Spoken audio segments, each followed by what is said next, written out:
بسم اللہ الرحمن الرحیم۔ السلام علیکم ناظرین۔ رمضان ایک ایسا پاک مہینہ ہے جس میں قرآن پاک نازل ہوا، جس کے اندر لوگوں کے لیے صحیح اور سیدھا رستہ بتایا گیا ہے۔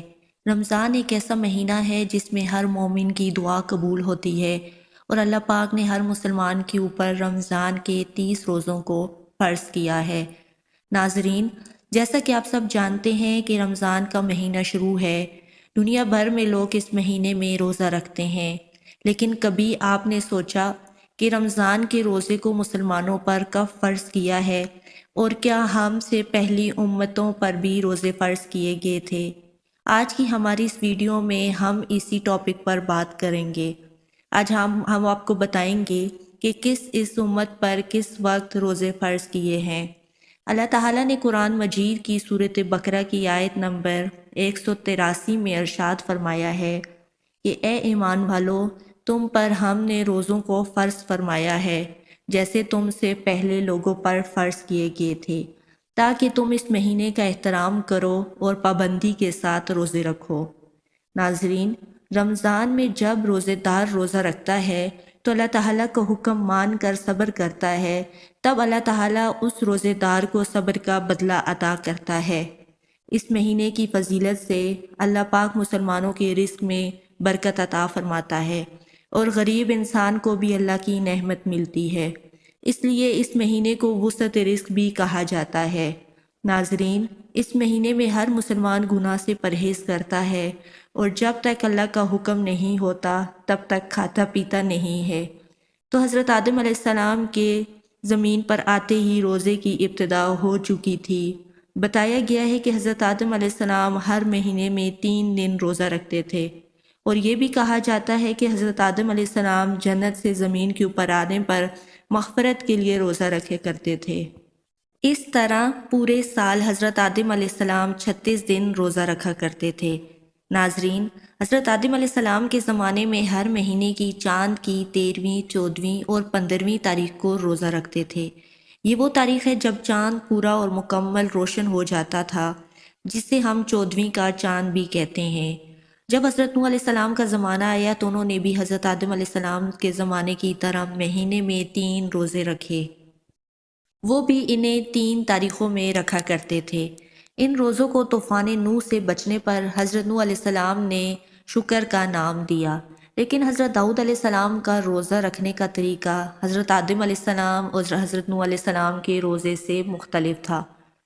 چنانچہ حضرت محمد صلی اللہ علیہ وآلہ وسلم کے فرمان کے مطابق وہ ایک دن روزہ رکھتا کرتے تھے اور ایک دن افطار کیا کرتے تھے، یعنی کہ پورے سال میں آدھا سال روزہ رکھتے تھے۔ اس کے علاوہ حضرت سلیمان علیہ السلام ہر مہینے میں 9 دن روزہ رکھا کرتے تھے، اور یہ روزہ مہینے کی ابتدا میں 3 دن اور مہینے کے بیچ میں 3 دن اور مہینے کے آخر میں 3 دن رکھتے تھے۔ اس کے علاوہ حضرت ابراہیم علیہ السلام بھی حضرت آدم علیہ السلام کے طریقے کے مطابق روزہ رکھا کرتے تھے، یعنی کہ ہر مہینے میں 3 دن روزہ رکھا کرتے تھے۔ بعض روایت میں ہے کہ حضرت ابراہیم علیہ السلام پورے مہینے کی روزے رکھا کرتے تھے۔ حضرت موسیٰ علیہ السلام کے روزوں کا طریقہ سب سے الگ تھا۔ چنانچہ صحابہ کرام کا کہنا ہے کہ حضرت موسیٰ علیہ السلام کو اللہ تعالیٰ نے لگاتار 3 مہینے روزہ رکھنے کا حکم دیا تھا، تاکہ ان روزوں کے فضل سے وہ اللہ تعالیٰ سے ملاقات کریں گے اور ہم کلامی کا شرف حاصل کریں گے۔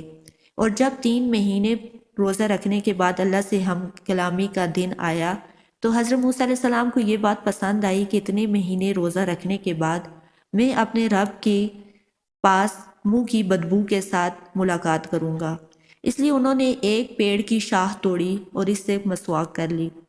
لیکن جب اللہ تعالیٰ کے حکم سے دخل اندازی کرنے کی وجہ سے انہیں 10 دن کے روزہ رکھنے کا حکم دیا گیا۔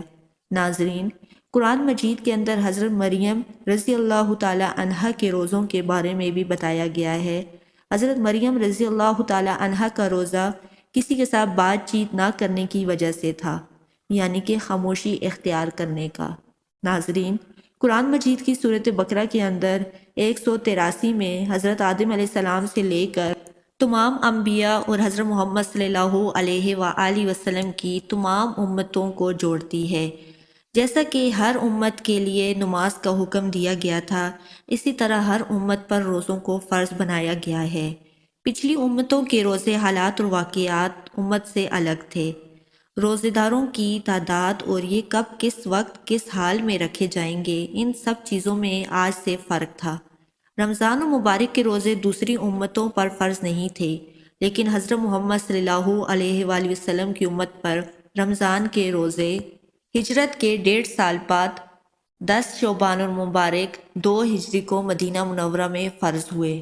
ناظرین، اللہ پاک نے فرمایا ہے کہ رمضان وہ مہینہ ہے جس میں قرآن کو نازل کیا گیا، جو لوگوں کی ہدایت کرنے والا ہے، اور ساتھ ہی فرمایا ہے کہ تم میں سے جو کوئی شخص اس مہینے کو اپنی زندگی میں پائے، اسے چاہیے کہ اس مہینے میں روزے رکھے، اور اگر کوئی شخص بیماری کی حالت میں یا سفر کی حالت میں تو اس کو روزے چھوٹ جاتے ہیں تو اس کو چاہیے کہ وہ بعد میں ان روزوں کو پورا کرے۔ ناظرین، اللہ پاک نے ہمیں ہر چیز میں آسانی دی ہے، اس کا ارادہ ہمارے ساتھ آسانی برتنے کا ہے، سختی کرنے کا نہیں ہے۔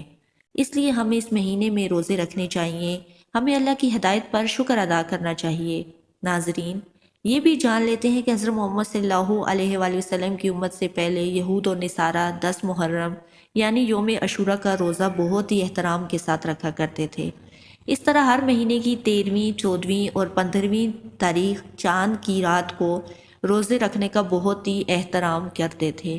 چنانچہ حضرت محمد صلی اللہ علیہ وآلہ وسلم نے پوچھا، تم 10 محرم کا روزہ کیوں رکھتے ہو؟ تو انہوں نے جواب دیا کہ اس دن ہمارے رب نے فرعون سے ہمیں نجات دی تھی، اور اس دن سمندر کے رستے سے نکال کر ہمارے رب نے ہمیں دریائے نیل سے پار کروایا تھا، چنانچہ ہم اپنے رب کا شکر ادا کرنے کے لیے روزے رکھتے ہیں۔ اس پر حضرت محمد صلی اللہ علیہ وآلہ وسلم نے ارشاد فرمایا، اس بات پر تو ہم تم سے زیادہ حقدار ہیں، لہٰذا تب مسلمانوں کو حکم دیا گیا تھا کہ تم بھی محرم کے روزے رکھو۔ یہود 1 روزہ رکھتے ہیں، تم 2 رکھو، ایک 9 تاریخ کو اور ایک 10 تاریخ کو۔ اس کے بعد جب کچھ وقت گزرا تو 3 روزے ہر مہینے رکھنے کا کہا گیا، جو کہ چاند کی 13ویں، 14ویں اور 15ویں تاریخ تھی۔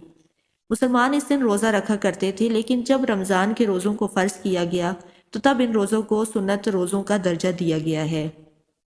ناظرین، رمضان کے مہینے کے بارے میں حضرت محمد صلی اللہ علیہ وآلہ وسلم نے ارشاد فرمایا کہ جب اس رمضان کی پہلی رات آتی ہے تب آسمانوں کے دروازوں کو کھول دیا جاتا ہے، اور پھر یہ دروازے پورے مہینے تک بند نہیں ہوتے، اور جب اس مہینے کی آخری رات آتی ہے تو اللہ پاک ہر 2 روزے دار کی مغفرت فرما دیتا ہے۔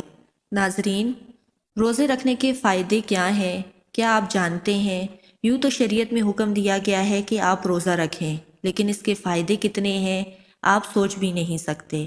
آج کے زمانے میں جب سائنس کی تعلیم بہت آگے ہے تو سائنسدانوں نے روزوں پر بہت سی ریسرچ کی ہے، تو انہوں نے بہت سارے فائدے بتائے ہیں۔ ہم آپ کو ان کی ریسرچ کے حوالے سے یہ بھی بتائیں گے کہ روزہ رکھنے کے 7 فائدے ہیں۔ سائنسدانوں نے یہ بتایا ہے کہ روزہ رکھنے سے دل اور دماغ کے بہت سے فائدے ہیں۔ روزہ دل اور دماغ کو صحت مند بنا دیتا ہے۔ دوسرا فائدہ، جو شخص روزے میں رہتا ہے اس کا بلڈ پریشر نہ ہائی ہوتا ہے اور نہ لو ہوتا ہے۔ تیسرا فائدہ، جو روزہ دار ہوتا ہے وہ غذا کم استعمال کرتا ہے جس میں بدن کی چربی پگھل جاتی ہے۔ چوتھا فائدہ، روزہ رکھنے والوں کے پٹھوں میں مضبوطی ہوتی ہے، اس لیے حضرت محمد صلی اللہ علیہ وآلہ وسلم نے روزہ رکھنے کو کہا۔ لوگ یہ سوچتے ہیں کہ بھوکے پیاسے رہیں گے تو کمزور ہو جائیں گے، روزہ رکھ کر دیکھیں کتنا بدلاؤ آتا ہے۔ پانچواں فائدہ یہ ہے کہ نظام ہاضمہ کو آرام ملتا ہے اور اس کا اثر دل پر دکھائی دیتا ہے۔ چھٹا فائدہ یہ ہے کہ پھیپھڑے ٹھیک رہتے ہیں، خون کو صاف رکھتے ہیں۔ ساتواں فائدہ یہ ہے کہ غذائی مادہ کم ہو جاتا ہے، خون میں غذائی مادہ کم ہو جاتا ہے۔ اللہ تعالیٰ سے دعا ہے کہ اللہ ہمیں رمضان کے مہینے میں زیادہ سے زیادہ روزے رکھنے اور عبادت کرنے کی توفیق عطا فرمائے۔